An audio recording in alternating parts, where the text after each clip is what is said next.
Okay, so on Monday, we started looking through tertiary and secondary lit and sort of brainstormed the pros and the cons and the biases and all of that stuff. And again, I do that almost every time that I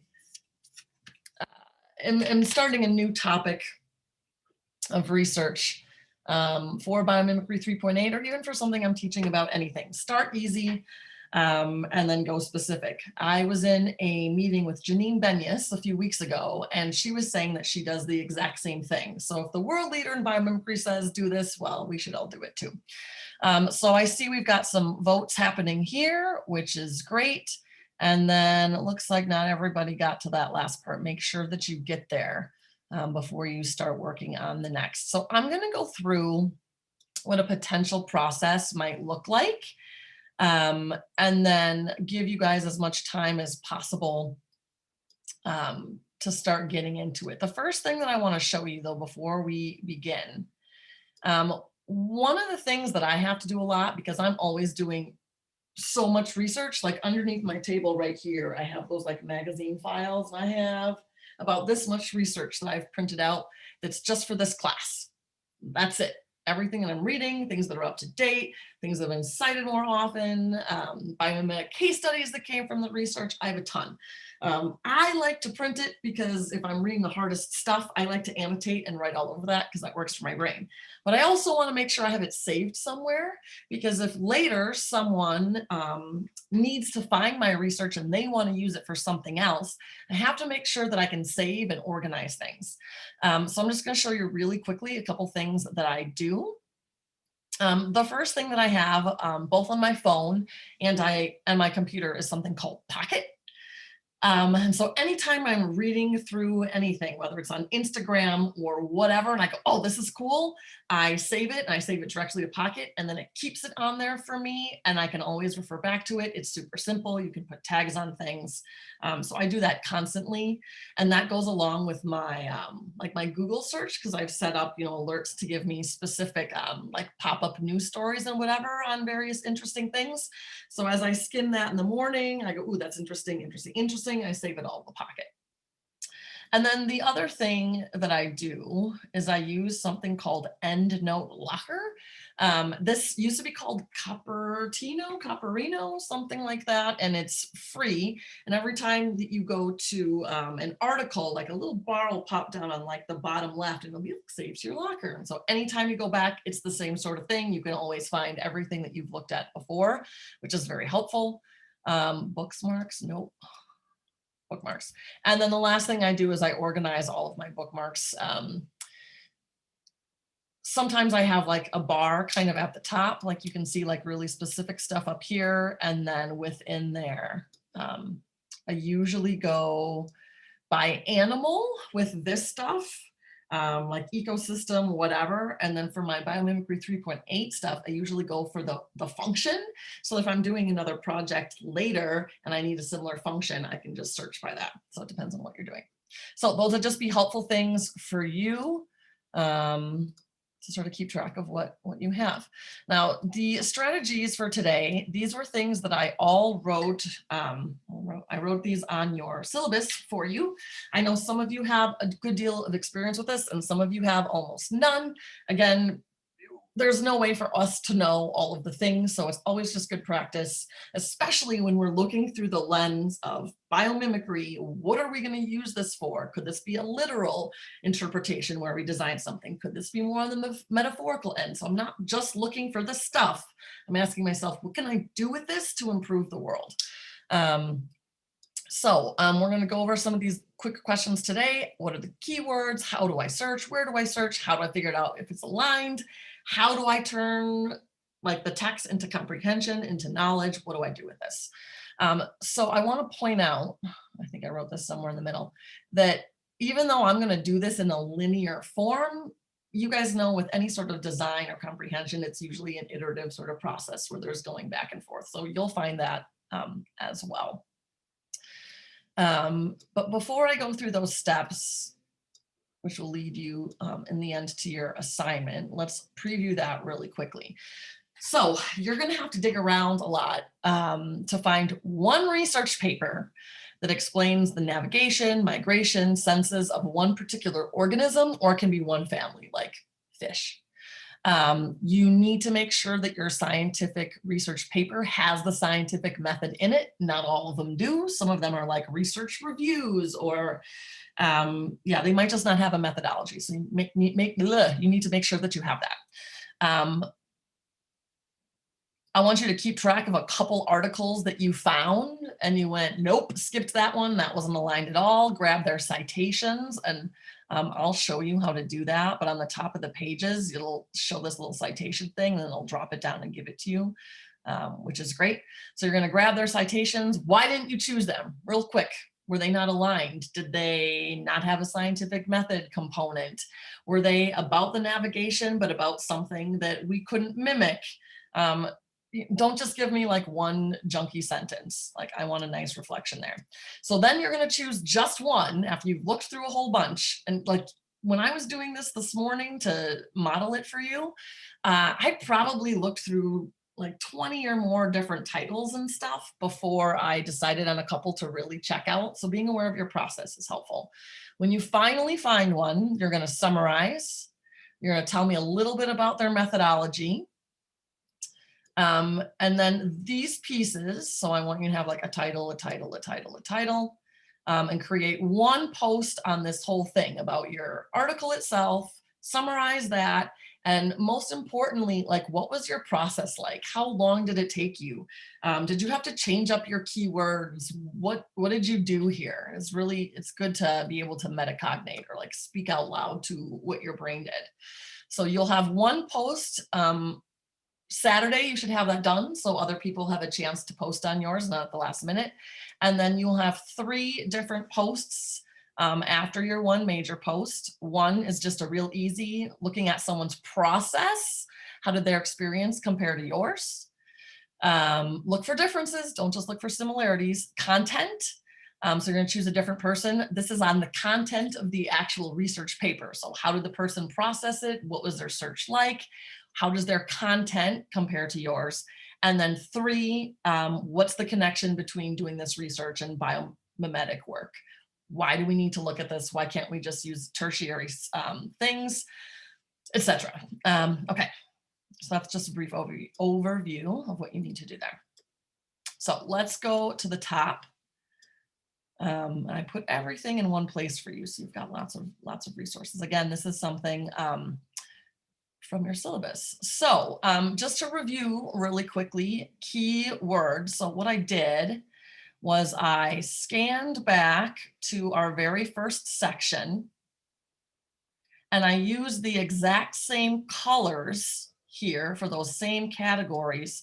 And I organized and I thought about what are some keywords I could use. This is the most important thing you can do, is figure out what words you should type in. So I've just given you a few categories of things. You might find, and I'll show you this, like kind of what my process was, that you use one word and you're like, nope, needed to add another one. Nope, that still wasn't it. It can get really frustrating. So coming back and having different ideas right off the bat is going to help you so your brain just doesn't explode. If you're looking for a specific organism, typing their common name in first is good. If you don't find anything, sometimes their scientific name is also a good thing to search for. Or it can be on a larger scale, like chordates or echinoderms or whatever, if you're looking for like a broader group. So those are good words to start with. Words related to the purpose or different versions of that same word. So migration versus migrate versus migratory. Sometimes just that one little thing can bring things up for you. And then the purposes. Well, why are they doing this thing? So, I wouldn't say to get food, because a scientific article is probably not going to say to get food, but they might say something about nutrients or like the supply chain or trophic levels or something. So thinking about how these purposes that we identified before, way back here, how might these translate to like a scientific article? So, you know, resource location, mate is probably a word that they would use, reproduction, whatever. Intraspecies communication, that sort of thing. So the purposes are going to be like these two things, like that's where you really want to hone in. Then if you have a function, which you should, and we talked about those earlier there too, so I'm not going to go over those, your taxonomy and the ones we identified earlier on this mural, great work. You might have some general structures. You might also have specific structures. So if you pick an insect, you're not going to go to like antenna or whatever. You're going to go straight to sensilla, and you're going to look for a really specific type of sensilla. So like I have here, so you can't use this one because we've talked about it, but if you do choose an insect. We talked about sensilla, but then we talked about trichoid sensilla, which is a chemoreceptor. Like you got to go to that level if you're talking about insects, since that's one that we've talked about. But for something else like shark skin, instead of saying shark skin, because again, the scientific research paper might not say that, you might have to look up some details about what that actually is called. So shark skin, because they're actually, it's modified teeth, which I think we've talked about a little bit before. Those modified teeth all over their skin are called dermal denticles. So, you know, and that's not a migration navigation thing per se. It's just an example of sort of translating how we would commonly say something to something more specific. The word modified can help because that can get at sort of the evolutionary piece, and it can get to function. So that kind of modified will connect both the structure itself with the anatomy, physiology, morphology. So those are also words that I use a lot. Like I might say like salmon migration mechanism, or salmon navigation physiology. So morphology is usually, not always, but like the external structural sort of shapes, not always, but most of the time. Anatomy is usually, but not always, the internal shapes, and physiology is like the how. Evolution of, convergent evolution, divergent evolutions. These might come up if you're looking for a specific pattern. So maybe when you were reading other articles, you found like one specific type of navigation. So like we looked at a ton of like chemicals and pheromones, which you're not going to use because we've talked about that before. But maybe you're seeing like a broad amount of things that all use that. And so maybe you're curious about what other organisms do that too. So that could be helpful. Ecosystem. This is stuff that I would look at probably more than you. If I'm actually designing or finding something for a client, I have to know the operating conditions of where this invention is going to take place, and then look at similar operating conditions within the environment that is around that same place. So these sort of things that we looked at, I think that was the very first thing that we looked at over here. When I was fleshing out the problem. If you were actually doing biomimetic work, you would dig into here and you would use that to start your original search for some of your organisms. You're not really going to use this now, but I just wanted you to know that that is a thing. Okay, so prioritizing keywords. Since you have a ton, you might not know where to start. So these are kind of the basics of what I would begin with. The organism's name, a structure, if you have it, a mechanism or function, a purpose, and like here, like migration or navigation. Like those are going to be keywords because those are like the things that we're actually searching for. But these are things that you're going to kind of start with. I recommend only starting with like 2 words when you begin, and then maybe you go to 3, and like maybe you literally just write mechanism, function, honeybee, navigation. And just sort of see what you come up with. And again, this might be linear, non-linear. You might be popping back and forth and being like, I don't think that's it. Where should I look? Now, we started to get into this last week. So I'm going to show you a few things super fast. So first place that you can go is the ASU library. So on mine,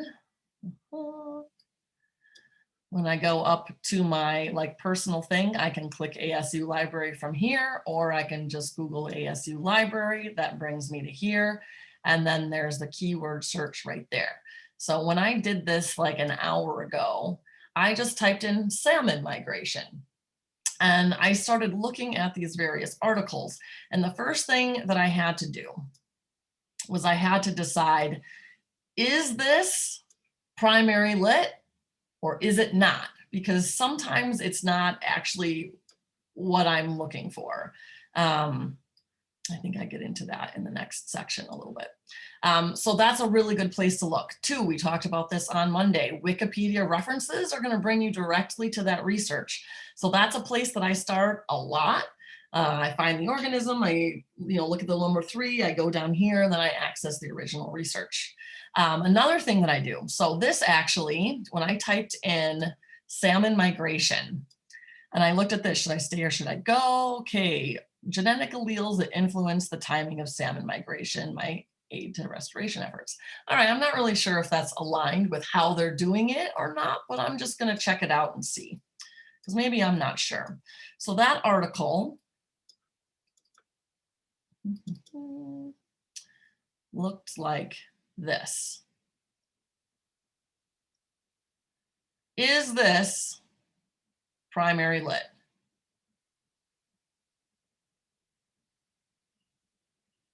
Nope. No. How can I tell that even though this might be a good source, how can I tell that this is not what I'm looking for? It's not the scientific paper showing the research.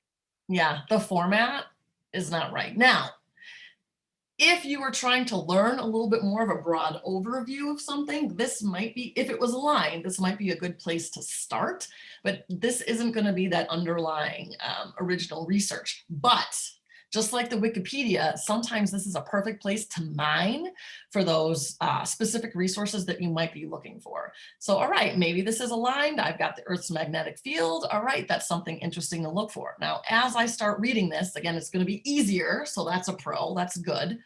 You're going to see within, they are going to have links like published at this. This then will take you to that original research paper. So by starting like something like this, you maybe get your head wrapped around it. And then from there, you're guaranteed to get the exact right research paper. So sometimes they're within, you might have several links. And then sometimes, I don't remember if this one had it or not. Sometimes this one doesn't, but sometimes at the end, they'll write a bunch of the references as well. So keep that in mind. That's a really great place to go. Okay, so, oh, the other thing, I'll go back to this for a second.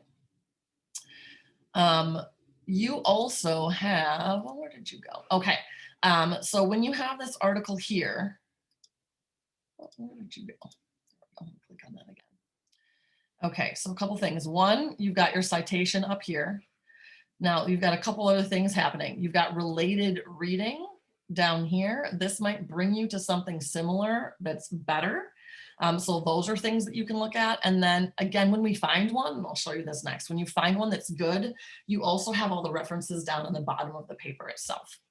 So there's lots of places where you can look for the good research. Other places, and maybe you're just Googling this and you're like, I don't like actually going into these specific databases. That's fine. But knowing, like if it's .edu or .gov or whatever it is, you want to make sure that you are looking from a reliable place, which is why I like to use these things, because I'm guaranteed that it's not junky. So if you come across, even if you're Googling and it brings up something that says Science Direct, like, that you're at least looking in like legitimate information.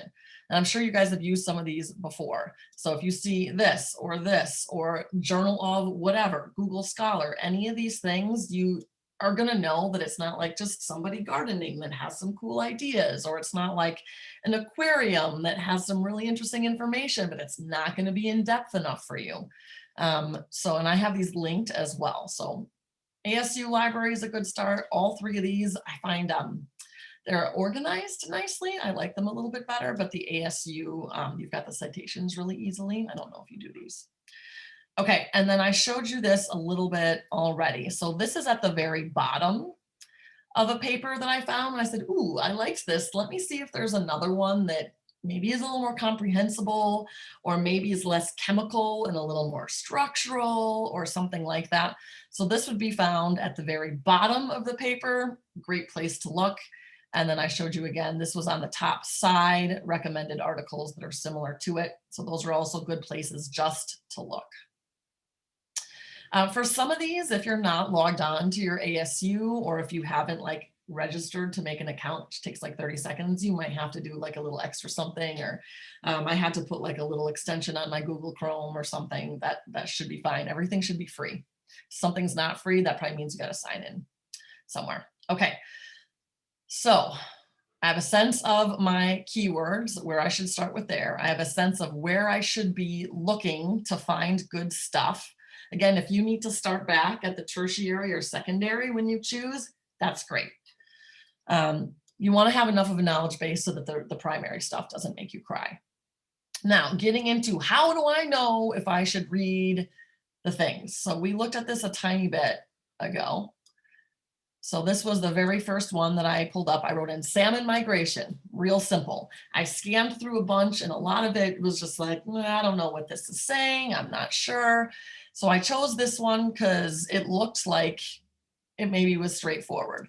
And as we identified, oh no, like that's maybe a good thing for me to read, but that's not going to be like something that contains the methodology. However, I've got more references down here that I could potentially use and search for those things. So maybe it leads me in a good direction.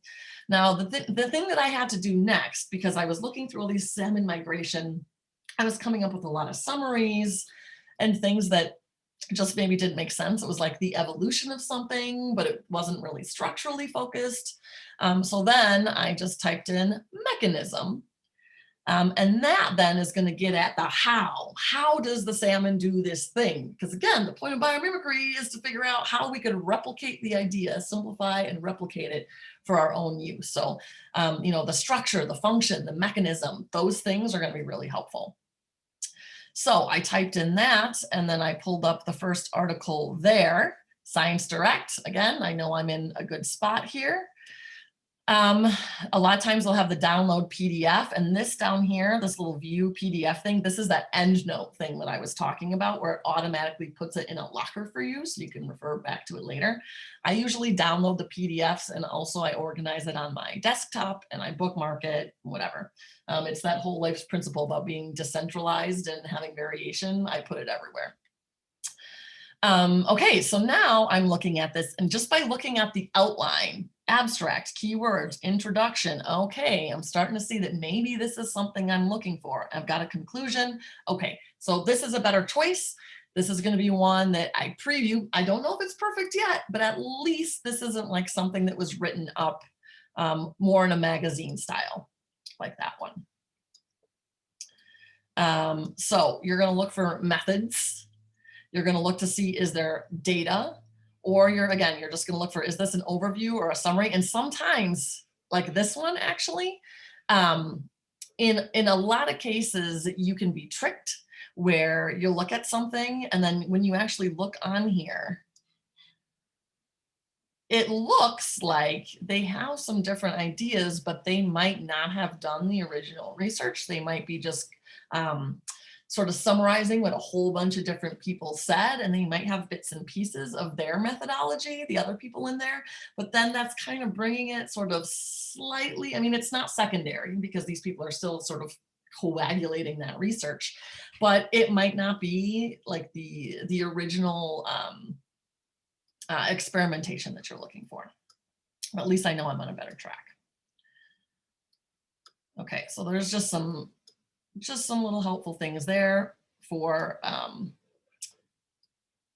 just the visuals. Okay.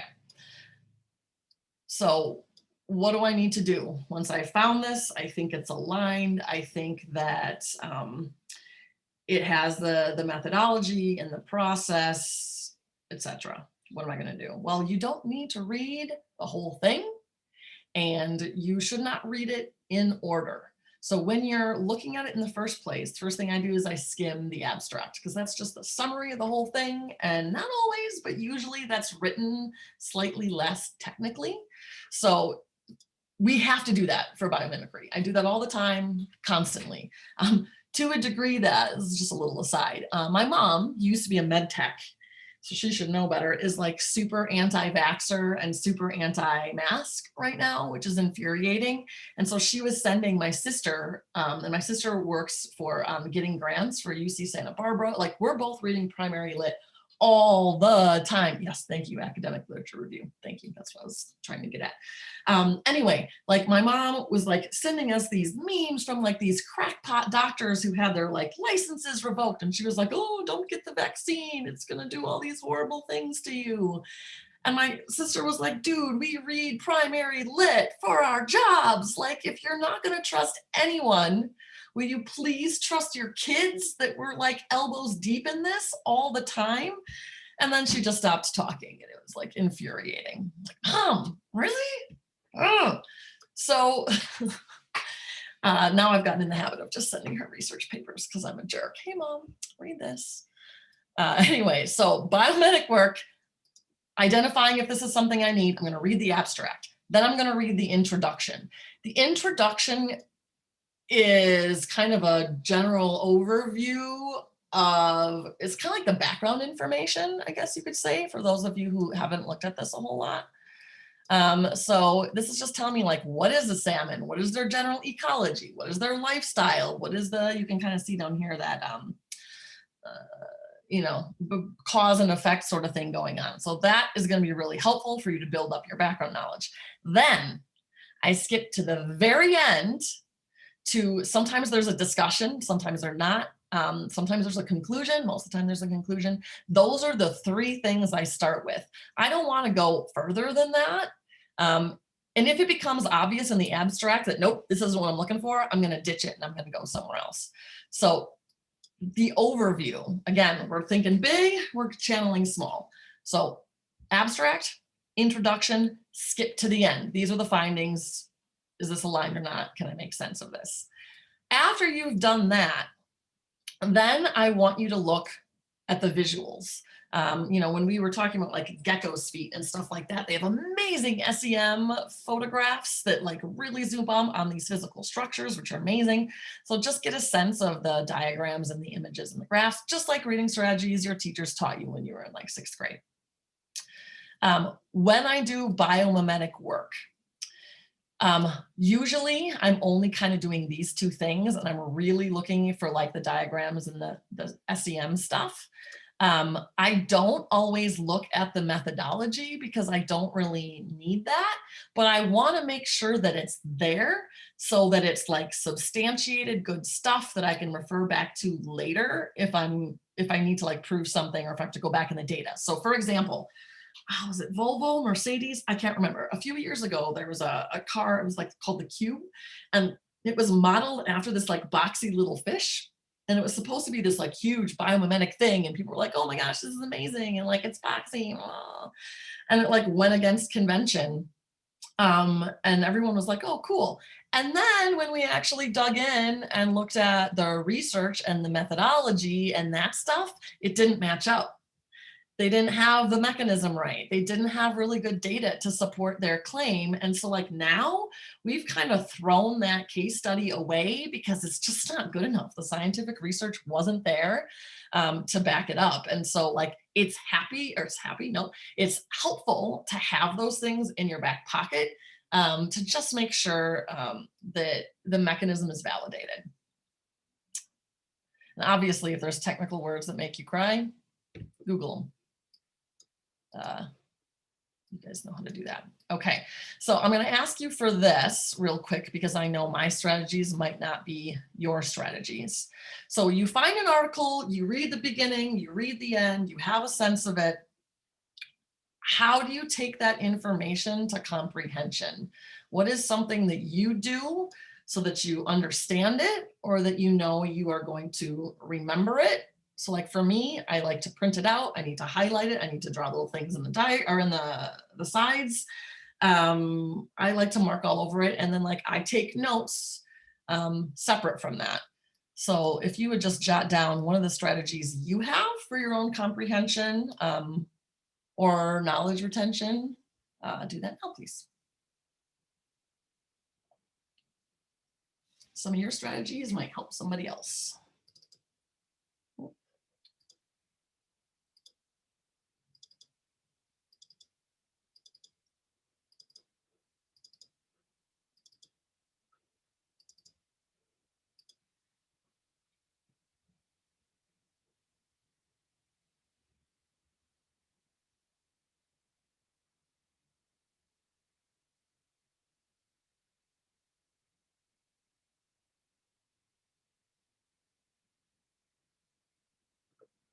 And if you would write your first name on the bottom of yours, that would be helpful.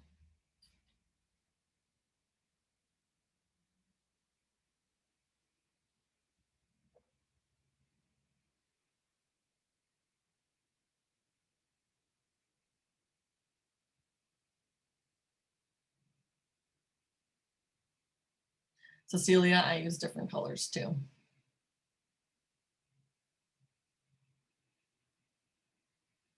If it's a process, a lot of times I'll like chunk that out sort of visually. This happened, and then we did this. Bullet points, annotation. Oh, interesting. Someone wrote they like to read it in their head and then out loud to hear it. Erin, yep. I also do that with my writing. I read stuff out loud, especially if it's going to go to like the client, because sometimes you edit something and you have like the word was and is next to each other and your eyes scan over it. Read it out loud and you're like, oh, I sound like an idiot. I need to change that. Okay, locating the right structure, summaries, repetition, explaining it to someone else. One of the most important things is that you turn it into a different form, whatever that form looks like. Maybe it's a picture, maybe it's you chunking the information a separate way, maybe it's teaching to somebody. But as long as you're translating it from one thing to another, even just putting it in your own words is a translation. So you have to find a way to make that information yours. And we don't do that by just reading the thing. Oh my God, are you guys like making it pretty again? I love when you do that. Write that on there. Translate the information to make it yours. So more diagram, color coding, summary, pictures, teach it, whatever. Repetition is good, in new forms is better. I was doing this international project not that long ago, and some of the science was just crazy complex. So not only did I print this thing and annotate all over it, but then it was really confusing. So I ended up printing it again a second time and trying to make sense of it. And I must have read one of these papers about, I remember it was moths or spiders, but I must have read it like 5 or 10 different times. And then I had to go back to like secondary and tertiary stuff and like come right back to make sure that it was right, because it was an amazing, really cool adaptation. But the mechanism, it might have been something about spider webs, was so confusing. And there were so many words I'd never come across that I had to do a lot of bouncing back and forth to just make sure that I got it. Okay, so we like to say things are linear, but usually they're not. Okay, so those are all awesome. If you would like to try a new strategy, now you have a compendium of others from your peers as well. Okay, so let me run over the assignment one more time. And then I'm going to give you the rest of the time to work, and I will be here. So if you need some help, if you're like not sure if the paper is good or if it's a line or if it's what you're looking for, I can help you with that. So let me just stop the recording now.